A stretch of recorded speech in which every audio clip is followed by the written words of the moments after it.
Good afternoon and welcome back on this Wednesday. Looking outside on our Luther Family Ford Skycam, the I-29 onto 32nd Avenue interchange here. Things are a little slick as we've had some freezing rain, but it looks like traffic is still moving okay as I look around some of our area cameras. 29 degrees right now in Fargo. Wind is out of the east-southeast at only 3 miles per hour. So we're starting to melt a little bit. Things are starting to get a little slushy, so that only adds to the slickness of some of the roads as well. Meanwhile, in Grand Forks, 26 degrees, overcast sky. Wind is light out of the east-northeast at 5 miles per hour. Temperatures region-wide have warmed into the 20s except for Langdon, still at 19 degrees, right at 20 in Devil's Lake, 25 in Jamestown, Oaks, Bemidji, Baudette, and Roseau, as well as Hallock and Thief River Falls. 32 degrees right now in Fergus Falls.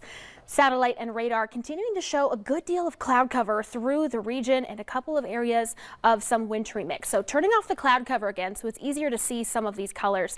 The Southern Valley, primarily a band stretching from Fargo, Moorhead, Castleton down through Lemoore, Edgeley, Ellendale. That's where we're seeing some freezing rain. So I went home on my lunch break a little while ago and had to use the windshield wipers a couple times. Not something you necessarily think to need this late in December. Meanwhile, northern Minnesota still seeing some radar returns near Red Lake of some purple. That's indicative of some sleet.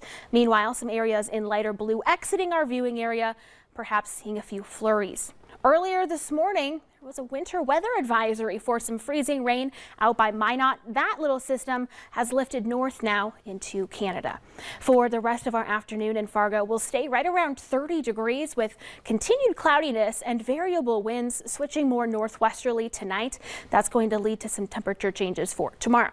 Here's what it looks like, your hour-by-hour forecast. We'll continue to see areas of light and spotty wintry mix, primarily in the form of freezing rain and some sleet through this afternoon. Temperatures continuing to warm above average, upper 20s to low 30s across the region. Then the wind picks up for tomorrow after light winds today, and it's going to be out of the northwest. That's going to be a cooler and drier wind, leading to temperatures actually falling after peaking late morning, early afternoon for our Thursday. We stay cloudy for tomorrow with that blustery wind and falling temperatures. For today, though, enjoy these upper 20s and low 30s. Will be warmest here in the Southern Valley and into Lakes Country. Tomorrow afternoon, some areas out near the Devil's Lake Basin falling into the single digits by the 3 o'clock hour. Monday and Tuesday of next week have been declared first alert weather days. We've been tracking a Colorado low. Here's what you need to know.